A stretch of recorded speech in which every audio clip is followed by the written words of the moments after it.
Regardons rapidement maintenant, après l'Ancien Testament, regardons le premier consacré dans le Nouveau Testament. On voit Jésus le consacré. On voit, est-ce que Jésus était consacré? Ou bien parce que les gens pensent qu'il est venu du ciel seulement, il faisait n'importe quoi. Non. Les gens croient que Jésus-Christ est venu du ciel à cause du fait qu'il est venu du ciel, il fait ce qu'il veut. Non, pas vrai. Lisons la vie de Jésus-Christ. Est-ce qu'il était consacré? D'abord, la Bible dit que Jésus-Christ s'est dépouillé pour venir comme un simple homme. Il a vécu sur la terre là comme Dieu incarné dans la chair. Comprenez? C'est-à-dire, Philippiens 2 dit qu'il s'est dépouillé de sa puissance divine. La sémence qui était dans le sein de Marie était une sémence divine. Mais la puissance là n'était plus divine. Il dépendait totalement du Père qui était en lui. Il dit, je ne peux rien faire sans le Père.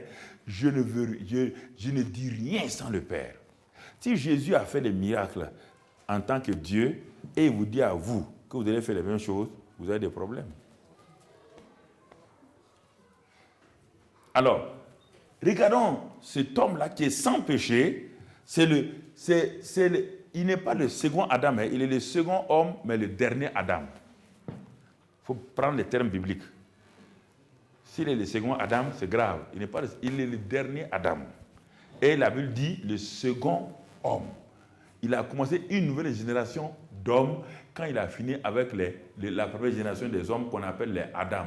Jésus-Christ est la somme des Adam, les sommes des AI variant de I, 1 à N. Vous ne comprenez pas ce que ça veut dire? Le premier Adam est là, deuxième Adam, troisième Adam, quatrième Adam, X, Y, N, N, N. Jésus-Christ est présenté comme le dernier des Adam. C'est pourquoi il est devenu péché, il a pris nos péchés pour terminer avec la race des Adam. Quand il est ressuscité maintenant, il a commencé la nouvelle race du second homme qu'on appelle la nouvelle création.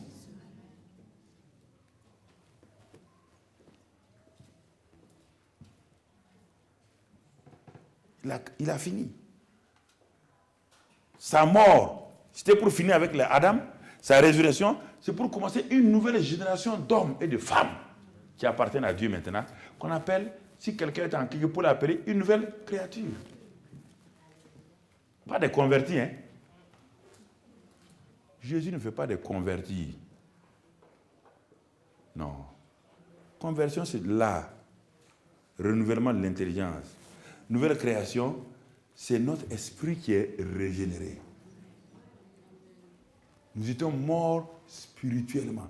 Et les chrétiens ne comprennent pas ça. Si tu as été simplement changé ou transformé, tu as des problèmes. Tu n'es pas changé ou transformé. Tu es métamorphosé quand tu es devenu une nouvelle création. Il y a les termes qui sont en grec. Anakainos, métamorpho. C'est des termes qui sont totalement différents. Vous êtes métamorphosé, transformé quand votre intelligence est renouvelée. Vous pouvez naître de nouveau, mais sans intelligence renouvelée. Vous continuez à raisonner comme les gens de votre pays, comme les gens de votre tribu. Ça, c'est pourquoi il y a beaucoup de chrétiens, quand on dit, mais ça c'est un chrétien ça, mais pourquoi il marche comme un pied? Pourquoi il marche comme ça? Parce qu'il n'a pas l'intelligence quoi? Renouvelée. Et donc, il n'a pas été métamorphosé. Métamorphose. C'est deux mots. Méta et morphose. Il n'a pas été changé, transformé. Le morphose, ça c'est la forme. Le trans, là, ça c'est le méta. Méta, c'est trans. Et morphose, ça c'est donc formé. Il n'a pas été... Parce qu'il est né dans un pays. Toute la culture du pays est rentrée en lui. Tout le comportement du pays est en lui. Et maintenant, étant né de nouveau, ça peut-être on le verra demain, étant né de nouveau, c'est comme un bébé qui naît dans ce monde-là. Ce bébé qui naît dans ce monde-là, est-ce qu'il comprend ce que vous faites?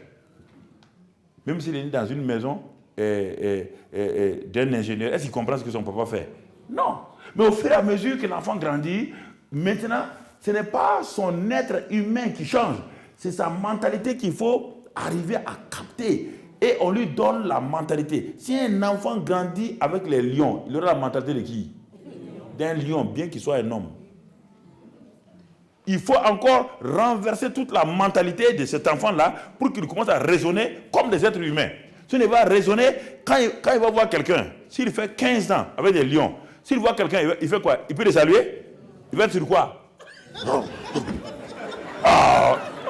Pourquoi? Parce qu'il a été éduqué par des lions. Mais c'est vrai, beaucoup de chrétiens, vous riez. Beaucoup d'entre nous sommes nés dans des familles où nos papas étaient des lions. Nos papas étaient des lions. Quand le papa vient à la maison, tous les enfants rentrent sous la chaise. Quand le papa était là, tout est discipliné, tout est dans la maison. Pose ça ici, allez, pose ça là, pose ça ici. Non, on ne pose pas ça, pose ça, pose ça, pose ça. Alors, quand on a grandi, on devient chrétien. Quand on devient chrétien, on est né de nouveau. Mais on continue à agir comme qui? Papa. Parce qu'on a vu papa agir. Donc il faut que notre intelligence soit que maintenant, nous ne sommes pas de la tribu de papa. Nous avons un nouveau papa. La vie chrétienne, c'est du surnaturel. C'est pourquoi les gens ont des problèmes. Il n'y a pas de christianisme européen, de christianisme africain, de christianisme américain. Ça n'existe pas, c'est du mensonge. Il y a un royaume qu'on appelle le royaume des cieux. Et les gens sont nés là-dedans. C'est pourquoi la Bible dit dans Pierre, il dit vous devez être délivrés de vos vaines manières que vous avez héritées de vos pères. Le christianisme n'est pas culturel. Si c'est culturel, c'est une seule culture, c'est la culture du ciel. Est-ce que vous voyez Jésus? On a parlé de Jésus, on a parlé de son habillement. On a parlé de la mentalité de Jésus. Il était juif là. Est-ce qu'il se conduisait comme des juifs? Alors, il est venu nous montrer qu'il y a un royaume qui est venu sur la terre. Ce que les juifs faisaient, est-ce qu'ils faisaient ça? Est-ce qu'ils parlaient comme les juifs? Pourquoi le peuple disait que cet homme-là, ce qu'il dit là, est différent des scribes et des pharisiens? Pas les scribes et les pharisiens avaient un langage culturel, vif. Jésus n'a pas ce langage-là. Quand il dit « Je suis la lumière, quiconque me suit ne marche pas dans le téléphone », personne ne comprend pas ça. Ça, c'est le langage du ciel. C'est le langage céleste qu'il utilisait. Et ce langage-là, beaucoup de chrétiens ne l'ont pas, ils ne connaissent même pas ce langage. Là, le problème des chrétiens, ils souffrent. Ils ont tout le temps, oui, c'est ça. C'est pourquoi. La plupart des chrétiens africains continuent à vivre avec leur mentalité africaine. Mentalité africaine. Ils sont chrétiens, hein, mais quand tu les vois agir, c'est pire qu'un païen. Ah! Ils arrivent en Europe là, un chrétien, un homme qui est chrétien, qui ne doit pas voler, mais il va aller faire des fausses signatures. Il va voler les voitures. Moi, j'ai dit ça l'autre jour aux Africains, au Canada là. Je vais vous dire ça clairement. Il faut arrêter. Si tu es chrétien, que tu sois africain ou pas, tu dois marcher selon Jésus-Christ. Ça, c'est quoi ça? Hein? Gâter le nom du royaume comme ça là. Il n'y a pas de chrétien burkinabé, il n'y a pas de chrétien congolais. Ça n'existe pas. Le royaume des cieux n'est pas congolais ni burkinabé. Le royaume de Dieu n'est pas camerounais ni canadien. Le royaume de Dieu, c'est l'amour, la joie, la paix et la justice par le Saint-Esprit. Il faut arrêter.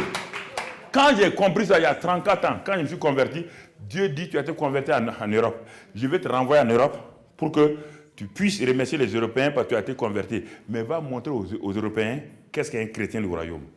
Je suis venu en Europe là, je n'ai jamais dit à un Européen ni à un Américain que chez moi il manque un franc, que je n'ai pas de l'argent. Je n'ai jamais lancé, quiconque je défie, quiconque, je n'ai jamais demandé de l'argent à quelqu'un, jamais. Tout ce qui se trouve au Burkina, c'est des milliards qu'on a investis, tout vient du Burkina. Écoutez-moi, hein, c'est pas de la blague. Je veux marcher dans l'intégrité du royaume. Comprenez? Personne ne va m'acheter, personne sur cette terre va m'acheter. Je suis déjà acheté. Oui, le sang de Christ m'a déjà acheté. Ou bien vous me regardez là, c'est pas vrai? Non! Comment on peut acheter quelqu'un qui est déjà acheté? Non, il faut être clair. Ça fait 34 ans que je viens là. Suisse partout. Il n'y a pas un. Amérique, il n'y a pas quelqu'un qui peut me dire, j'ai déjà dit à quelqu'un, donne-moi 1 franc. Ou bien une voiture, achète-moi ça. Jamais, jamais. Et je ne le ferai pas. J'ai un Dieu. Il me dit, il pourvoit tous mes besoins. Il pourvoit tous mes besoins. Il faut, non, je vous dis, il faut être clair. Ce n'est pas l'orgueil, hein. C'est ce que Dieu m'a dit quand j'ai commencé. Le christianisme n'est pas une affaire de tribu, ni affaire de... Le royaume des cieux est venu parmi vous. Si c'est faux, quand Jésus devait payer les impôts là, il a payé les impôts avec l'argent de César. Il a envoyé Pierre d'aller faire quoi? D'aller pêcher. Le poisson appartient à qui? À César? Ça appartient à qui? Alors, il a eu son argent d'où? Quand il voulait multiplier les pains là, quand il a pris les 5 pains de l'enfant là, il a regardé où? Il a multiplié, oui ou non? Alors, pourquoi vous êtes là? Et regardez Jésus. Il avait un trésorier, Judas. Est-ce qu'il a déjà demandé à Judas, donne-moi 5 francs? Vous avez déjà vu Jésus demander à Judas 5 francs? Il est venu nous apprendre, lisez Matthieu 5, Matthieu 6, Matthieu 7. Tous les principes du royaume là, se trouvent là-bas. Ce que vous appelez sermon sur la montagne, ce n'est pas un sermon sur la montagne. C'est la vie, les attitudes du royaume. Lisez, vous serez émerveillés. Pourquoi vous n'avez pas vécu comme ça? Oui, parce que votre idée est déjà préconçue. Vous lisez ça comme un sermon. Ce n'est pas un sermon. Dans ce passage de Matthieu 5, 6, 7, il a dit, on vous a dit comme ça, mais moi je vous dis comme ça. Alors il est en train de vous dire quoi? Que maintenant il y a un royaume qui est venu et ce royaume-là doit agir de telle manière. Bien-aimés frères et sœurs. Et quand il y a ça là, ce n'est pas difficile. L'amour, la joie, la justice, la paix, la puissance, tout ça c'est le royaume. C'est le royaume. Donc, regardons notre Jésus, et puis on va terminer ce soir. Vraiment, frère, Jésus, comme il était le tabernacle de Dieu. Sur la terre, au temps de Jésus, une seule personne avait Dieu. Au temps de Moïse, Dieu était où? Sur la terre, il était où? Dans un seul endroit. Où? Dans le tabernacle. Dans le lieu très quoi? Très saint. Au temps de Jésus, Dieu était où? Au temps quand Jésus était sur la terre, Dieu était où? Dans un seul lieu. Où? En qui? En Jésus. Vous voyez la même chose encore? Premier tabernacle, autre tabernacle. Regardez le tabernacle de Dieu en Jésus maintenant. Il a fait textuellement comme Moïse a fait. Il a dit, Père, tu m'as formé un corps. Tu m'as formé un corps. Hébreux 10. Tu m'as formé un corps pour que je vienne faire ta volonté. Oh, je viens faire ta volonté. Tu m'as formé un corps pour faire ta volonté. Textuellement comme Moïse a fait, quand Moïse a fini, il a livré à Dieu. Jésus aussi dit, tu m'as fait un corps. Mais il m'a fait un corps. Mais pourquoi alors, frères et sœurs, si ce n'est pas ainsi, pendant 30 ans, Jésus suivait Marie, sa mère, et Joseph, son père adoptif. Ils allaient à la synagogue. Pendant 30 ans, Jésus voyait les malades, les fous, pour qu'ils ne les aient pas guéris. Un homme consacré ne fait pas les choses au hasard. Pendant 30 ans, il les voyait, il ne pouvait pas les guérir. N'inventez pas les petites histoires que Jésus, qu'il a fait voler des pigeons, de quoi. Ça, c'est des histoires relu-berlu. Pourquoi pendant 30 ans, il ne l'a pas fait? Un homme consacré n'agit pas comme ça. Un homme consacré attend. Il va se livrer. Il va se livrer. S'il se livre, l'ouvrage va commencer. Quand Moïse a fini, il a livré l'ouvrage, le Saint-Esprit est venu. Même chose. Jésus va maintenant au Jourdain. Lisons dans Marc 1. Marc 1. Marc 1. Jésus, il va au Jourdain, mais il a quitté où pour aller au Jourdain? Marc 1, verset 9. Marc 1, verset 9.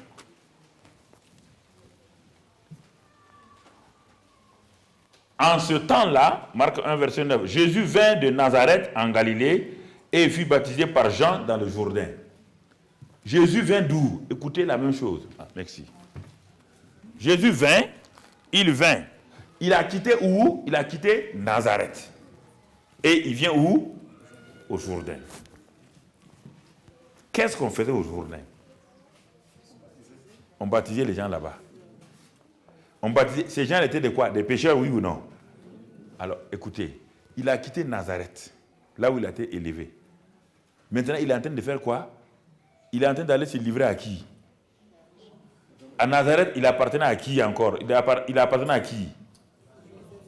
À Marie, Joseph et puis les Nazaréens, oui ou non? Mais un jour, il a décidé de faire quoi? De donner dos à Nazareth. Pour aller où? Au Jourdain. Il est en train d'aller maintenant se livrer. Comme Moïse a fini le tabernacle, il va le livrer au Père. Et quand Jésus arrive au Jourdain, Jean-Baptiste tremble. Il dit non, non, non. Ce n'est pas normal que tu viennes. Et Jésus dit non. Il dit le temps de Dieu est arrivé. Le temps où le corps que Dieu m'a formé, qui est venu sur la terre là, doit faire la volonté du Père. Le temps est venu pour que je livre ce corps au Père. Alors Jean-Baptiste s'est tué. Alors dès que Jésus a fait cela, regardez le verset 10. Verset 10. Au moment où il sortait de l'eau, il vit les cieux s'ouvrir et l'Esprit descendre sur lui comme une colombe. Chaque fois que vous vous livrez, Jésus s'est livré alors que c'est les païens, les non-chrétiens, les choses qu'on doit baptiser. Jésus s'est livré au Père comme le sacrifice, comme l'agneau. Voilà pourquoi Dieu l'a formé. Il lui a donné un corps. Il s'est livré.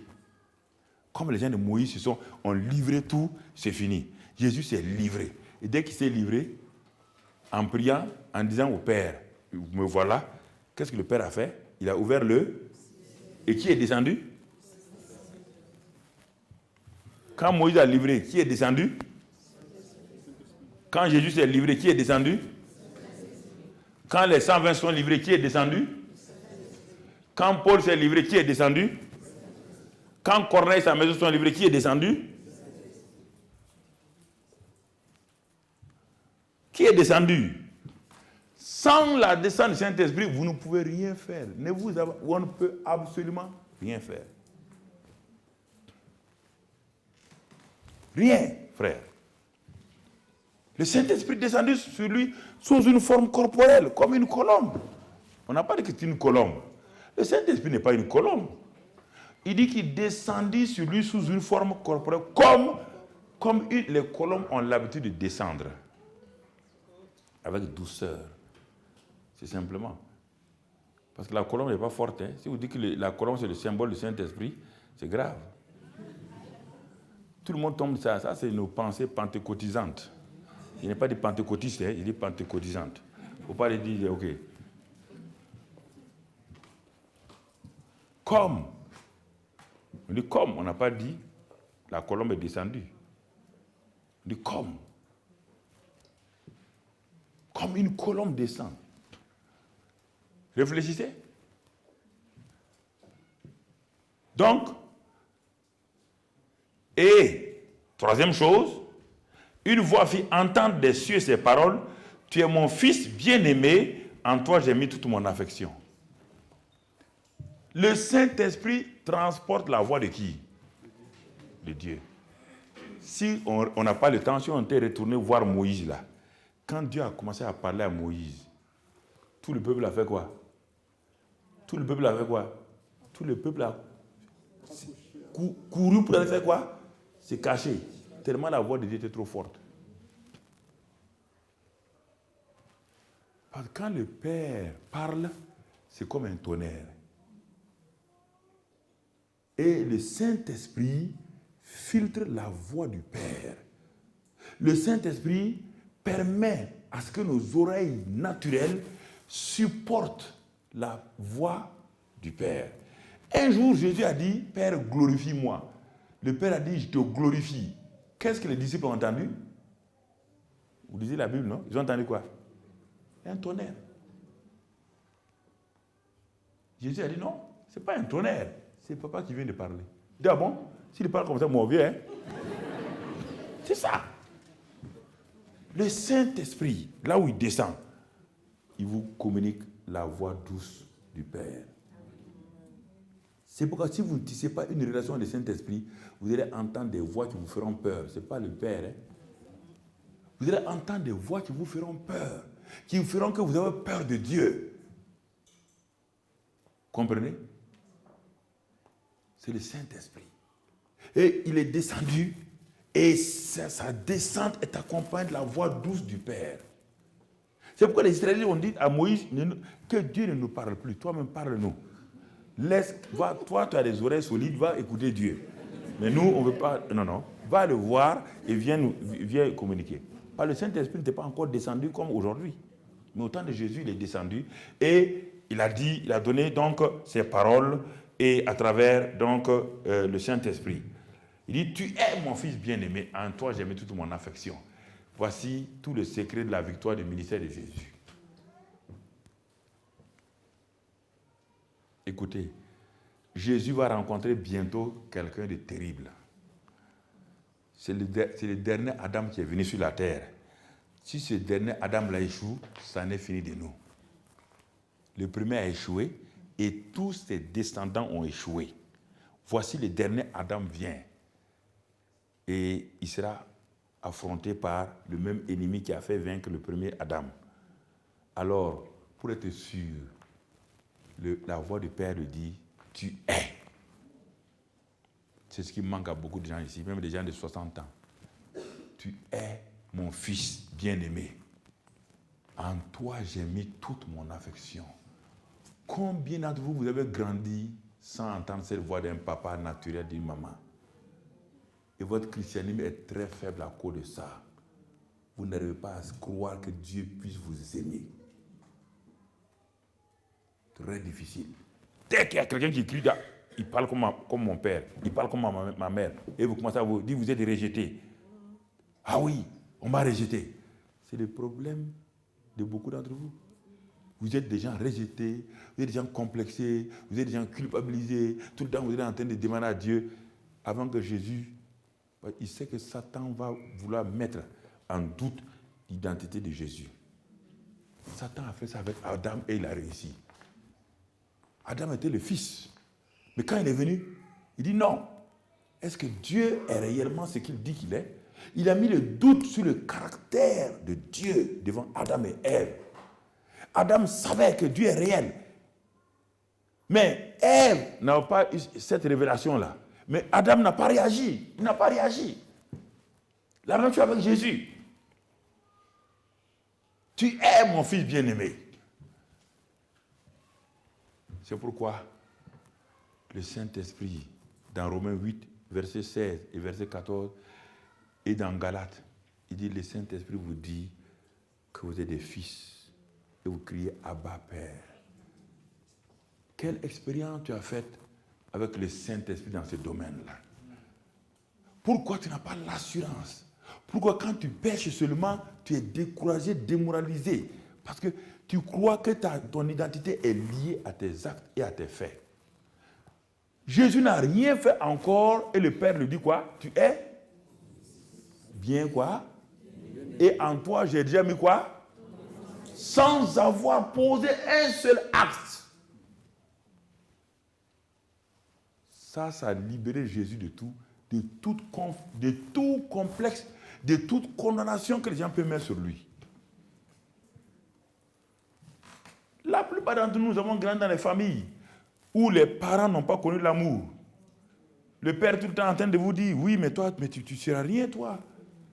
Ou bien la mère en train de dire, cervelé. Ou bien partout à l'école, le maître t'a rue. Donc, tu es devenu chrétien. Et malgré le fait que tu sois chrétien, toujours ces paroles-là te traumatisent. Et quand tu fais un acte tout de suite, Satan vient te dire, tu penses que tu es une bonne chrétienne comme ça? Ça, c'est un chrétien, un enfant de Dieu. Et tu commences à jeûner, à prier. Est-ce que le jeûne et la prière vont te changer ton identité? Je suis un Karambiri. Mort ou vivant, je suis quoi?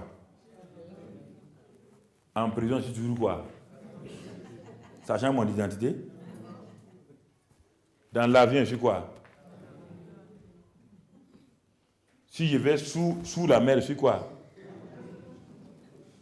Ça change mon identité? Alors pourquoi quand vous avez des petits problèmes, des petits péchés, vous Satan vous chantez, ah oui Seigneur, allez, pardonne-moi. Mais votre identité ne change pas. Votre identité ne change pas. Mais s'il n'y a pas cette assurance en vous, vous ne pourrez jamais vaincre le diable. Jamais. Il va vous traumatiser en permanence avec cette pensée-là. Et beaucoup de chrétiens sont dans ce cercle terrible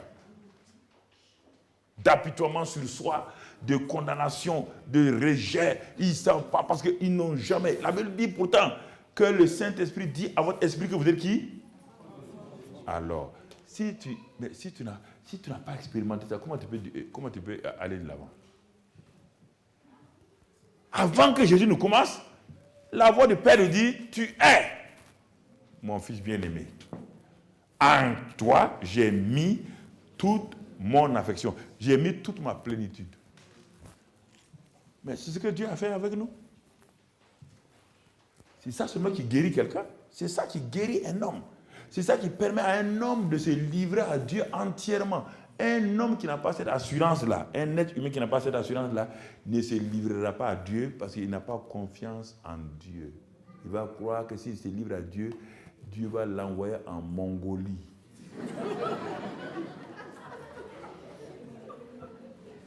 Ou bien Dieu va l'empêcher de se marier à la fille à laquelle lui veut se marier. Oui ou non? Vous réfléchissez très bien. Pourquoi vous ne vous livrez pas à Dieu? Vous ne vous livrez pas parce que vous n'avez pas confiance en lui. Vous n'avez pas confiance en lui. Et vous n'avez pas avoir confiance en lui parce que dans votre cœur, vous ne l'avez jamais accepté comme un papa total, parfait. Alors pourtant, Dieu vous a dit ça. Le Saint-Esprit est venu pour ça. Vous n'avez pas fait attention quand vous êtes devenu chrétien là. On vous a dit maintenant il faut aller lire la Bible. Le problème dès que quelqu'un devait créer, maintenant il faut prier, il faut prier. Non, c'est pas ça. Un chrétien ne comprend pas ça. Un chrétien doit commencer pour être sûr de son identité de fils de Dieu. Si on commençait les chrétiens avec ça là, il n'y aurait pas de chrétiens yo-yo. Nous maintenant, il faut lire la Bible tous les jours, il faut faire. Mais comment quelqu'un qui ne sait pas prier va prier quoi? Il faut prier. C'est pourquoi la plupart des gens, dans l'église, quand ils prient, quand tu écoutes leur prière, tu ne vois pas pourquoi ils prient. La plupart des gens ont appris la prière où? Quand ils sont assis dans l'assemblée. Ils sont devenus chrétiens, ils sont assis dans l'assemblée. Bon, on vient, on dit maintenant, frère, lèvons-nous, on va prier. Lèvons-nous, on va prier. Lèvons-nous, on va prier. Bon, ce monsieur ne sait pas prier, ou cette dame ne sait pas prier. C'est ça, non? On dit, on va prier. Alors que la Bible dit que les disciples ont demandé à Jésus, apprends-nous à prier. Bon, voici quelqu'un qui est nouveau, on dit, on va prier. Bon, il est assis entre deux personnes. Comme il ne sait pas prier, il va essayer d'écouter les deux personnes. Oui ou non? Celui de droite, on dit de prier, qu'est-ce qu'il lui dit? Dieu d'Abraham, Jacob, Haï. Ah, il dit, ah bon, c'est comme ça qu'on prie alors. Il écoute celui de gauche. Il écoute celui de gauche un peu. Celui de gauche dit, ah, Seigneur, tu vois, j'ai trop de problèmes avec mon mari. J'ai trop de problèmes. Il faut écraser mes ennemis. Mets le feu sur mes ennemis. Alors, il croit qu'il a appris la prière, oui ou non? Le jour qu'on lui dit de prier, il va faire quoi? Il va commencer, Dieu d'Abraham, de Jacob. Envoie le feu, envoie le feu. C'est comme ça que beaucoup de gens ont appris la prière dans les églises. Ils n'ont jamais appris ils ne savent pas comment prier. C'est ça.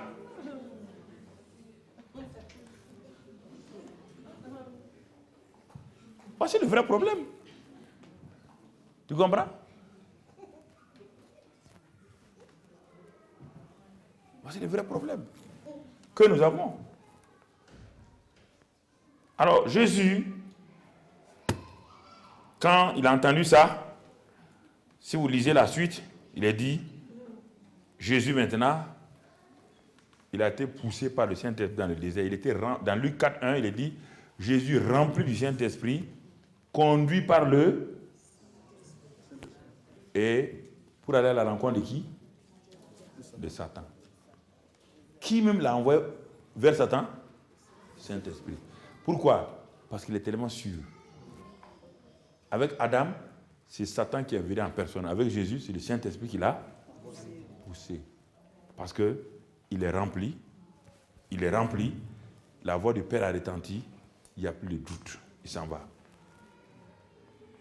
Et Satan dit, mais si tu es fils de Dieu, tout le temps c'est la même stratégie. Si tu es fils de Dieu, tu penses qu'être quelqu'un comme toi, tu es un enfant de Dieu? Tu penses à ça? Si tu es, démontre-le, on va voir. Et beaucoup de gens tombent dans le piège, ils veulent le démontrer. Vous n'avez rien à démontrer.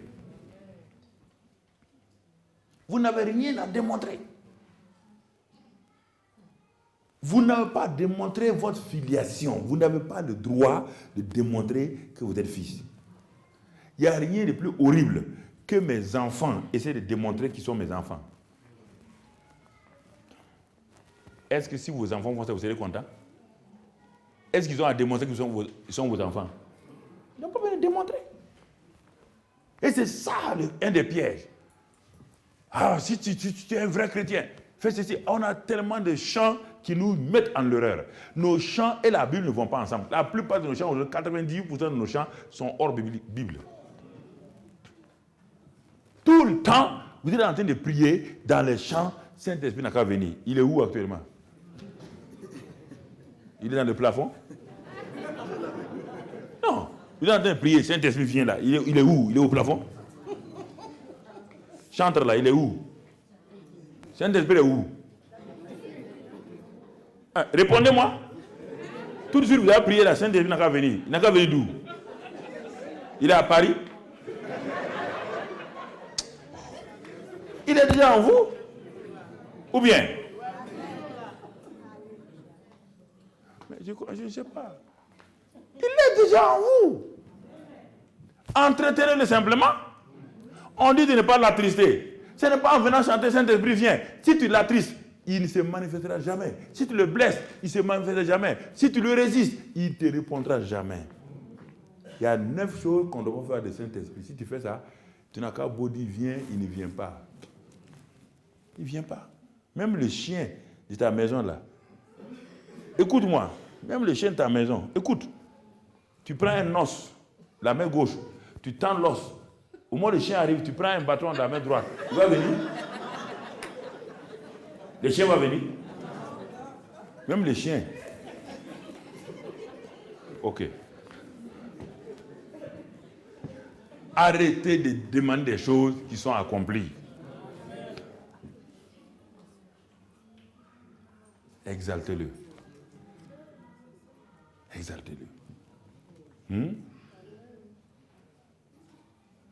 Parlez-lui. Chantez la gloire de Jésus. Chantez les chants sur la gloire de Jésus. Exaltez le nom de Jésus. Quand il entend son nom, le Saint-Esprit est content, il manifeste la présence du nom de Jésus. Exaltez. Exaltez son nom.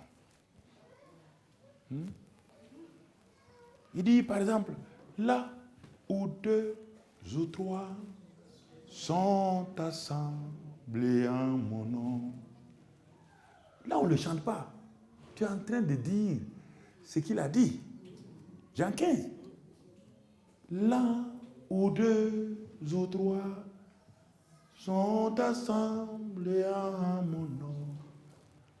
Mais si toi tu chantes, là où 2 ou 3 sont assemblés en son nom. Mais pourquoi tu dis en son nom? Vous êtes là au nom de qui? Dites ce qu'il a dit de dire. Là où 2 ou 3 sont assemblés en mon nom, je suis au milieu d'eux. Je suis au milieu d'eux. Tu es au milieu de nous.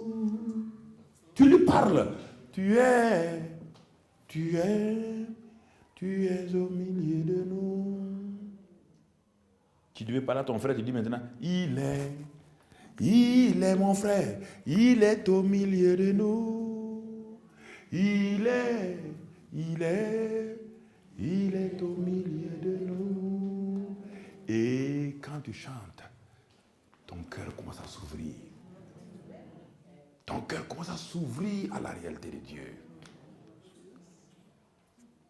Et le Saint-Esprit commence à manifester la présence du Seigneur tout doucement.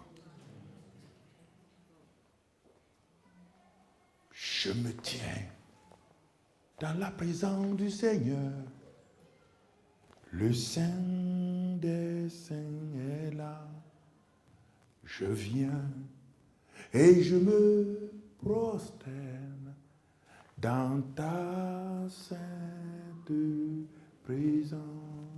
En toi, loin de péché, dans le très saint je suis, je me tiens dans la présence du Seigneur. Le Saint des Saints est là. Proclame sa présence. Ne parle pas des chants. Tournez, tournez, tournez, tournez. Ça c'est quoi? C'est quel chant ça? Ah. Oh. Tournez, tournez. Toi, tu vas tourner, Jésus va tourner avec toi pour aller où? Non. Il y a des chants qui font plaisir à la chair, là, qui font plaisir, mais ça ne veut absolument rien dire. Prenez la Bible, là. C'est quel verset tu es en train de chanter? Quel verset? Quel verset tu es en train de chanter? Hein?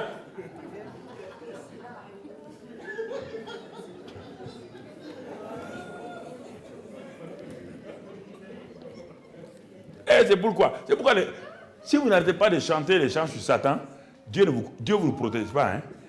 Dieu va vous protéger à la condition que vous obéissez à la parole de Dieu.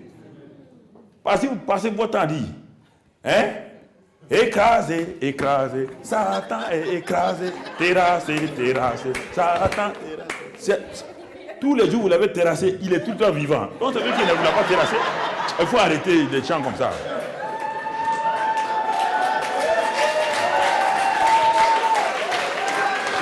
Il faut arrêter. Il faut arrêter. Arrêtez des chants qui ne veulent rien dire. Parce que si vous n'arrêtez pas, il sait que vous ne croyez pas. Il vous attend tous à la porte. Quand vous arrivez chez vous, il va trouver... Écoute, vous croyez que c'est faux? Les femmes mariées là, ceux qui ont fait comme ça là, ils vous attendent à la porte, à la maison. Quand vous arrivez, vous trouvez votre mari à la maison. Donne-moi la chaise là. Donne. Vous trouvez votre mari à la maison, comment? Il est assis maintenant, il vous attend. Satan vous a déjà dévancé là-bas, chez vous. Et vous avez dit terrassé, terrassé. Vous arrivez à la maison, vous trouvez votre mari. Quand vous arrivez seulement, il fait comme ça. Il dit, chérie, il y a quoi? Il y a quoi? Est-ce qu'on vient, c'est maintenant on vient de la réunion? Ah, c'est le pasteur Karambiri. Quel est le pasteur Karambiri qui est venu? Hein? Voilà bagarre.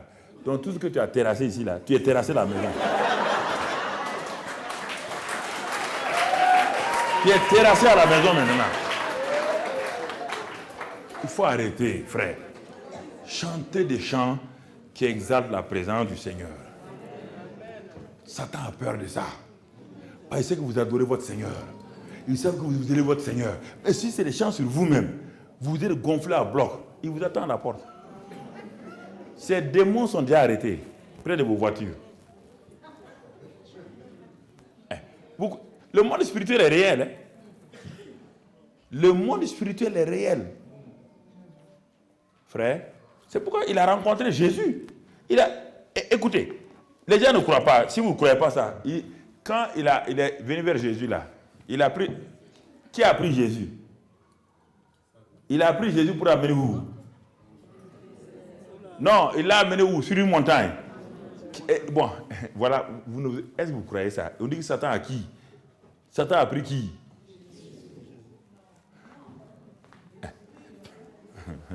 Non. Vous n'osez pas croire. Ouvrez votre Bible dans Luc, dans Matthieu. Prenez. Le problème, vous n'osez pas croire. C'est pourquoi je vous dis, si vous ne faites pas attention, vous allez vous créer des problèmes. Lisez votre Bible. N'essayez pas de raisonner. Ouvrez votre Bible d'abord. N'essayez pas de raisonner. Ouvrez votre Bible. Prenez Matthieu 4 ou Luc 4. Matthieu 4 ou Luc 4.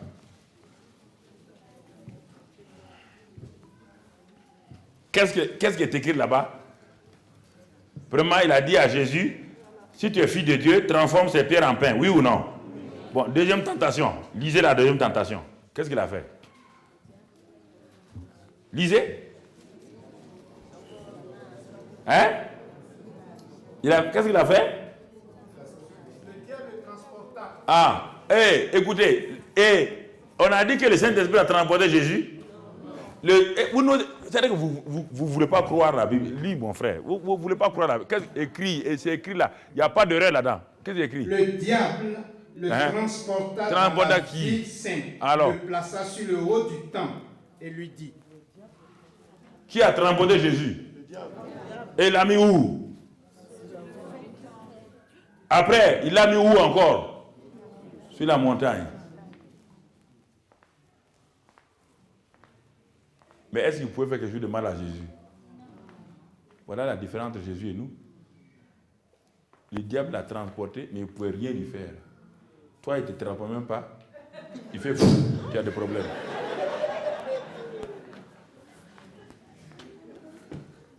Il y a des choses que les gens ne veulent pas lire. Le diable là, quand on dit qu'on a vaincu le diable là, c'est ta manière de faire avec le diable. Ta manière quotidienne là. Ta consécration là. C'est ça qui consolide la victoire de Jésus. Ce n'est pas les chants. L'église primitive ne chantait pas ni de guitare ni rien la présence de Dieu. Regardez Salomon devant le temple. Salomon à genoux, tout seul. Les Lévites disaient miséricorde de quoi? La gloire de Dieu est descendue à genoux, simplement. Sans guitare, sans rien. C'est là où on exalte le Seigneur. Il faut exalter. Tous les chants doivent être sur le nom de Jésus, sur la gloire de Jésus, sur l'amour du Père. Là, vous élevez quelqu'un. Quand vous l'élevez, alors il dit que le Saint-Esprit est venu pour glorifier Jésus. Quand vous élevez ça, le Saint-Esprit commence à glorifier Jésus au milieu de vous. À un moment donné, vous savez que la présence du Seigneur est là.